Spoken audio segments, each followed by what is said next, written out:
ये दुर्विजय भैया देखो एक जानी अपना सखी से ससुरा के हाल बतावत तड़ी आ का कहत तड़ी अपने पिया के बारे में। हाज लेना किनले हमके साड़ी हो आय है साड़ी हो पियावा बेचे तरकारी।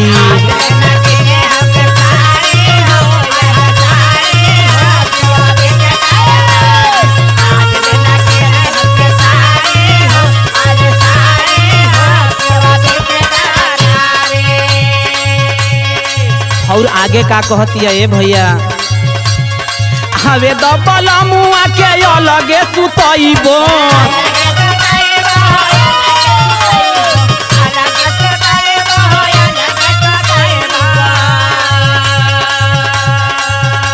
अरे केतनो ठिठोरी करी है नाही बतियाइबो।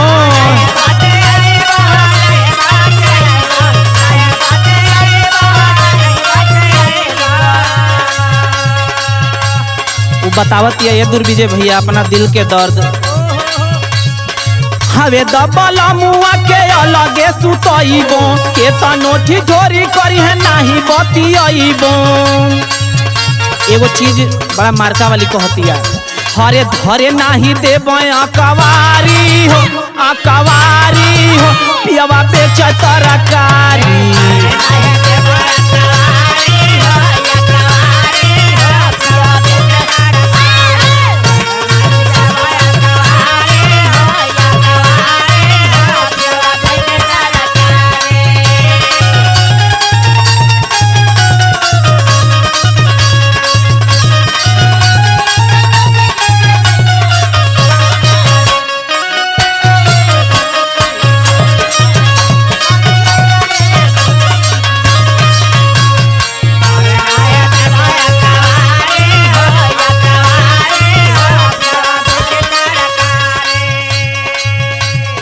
दूसर की सखी कहत रे तब तो बड़ा दुख में बाड़ू हो तब बतावत अपना दिल के दर्द अगला लाइन में का कहते हाजल ना जननी हम बलम के कमाई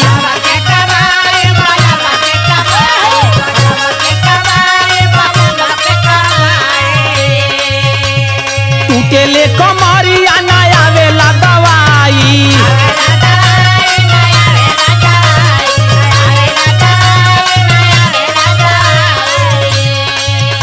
अरे सास नदिया अत्याचारी हो पियावा बेचे तरकारी।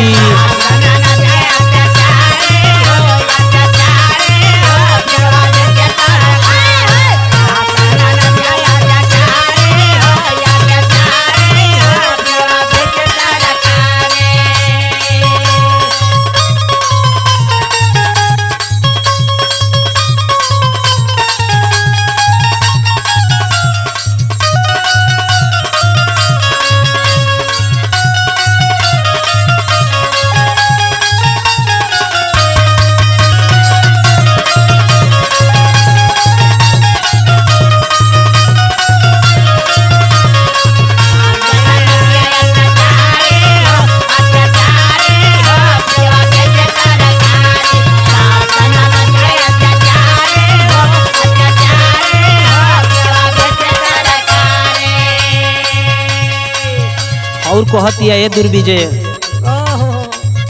देखो मैं हम अपना दिल के ललसा अपने मोने में रख लेता नहीं ऐसा कमाई के फूक देव जरी जाओ हाजिले ना हम के बजरिया घुमावले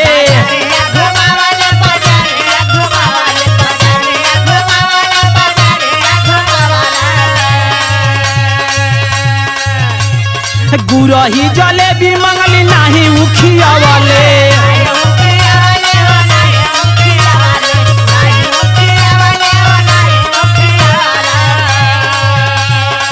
कहतिया हाजिले ना हम के बजरिया घुमावले गुरही जलेबी मंगली नाही उखियावले।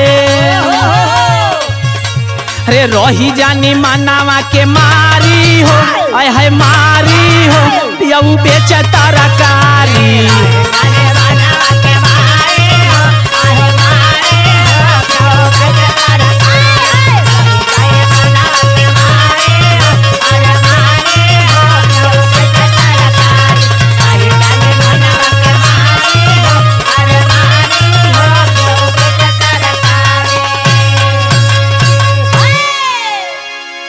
का कहीं ए सखी ओकर दर्द।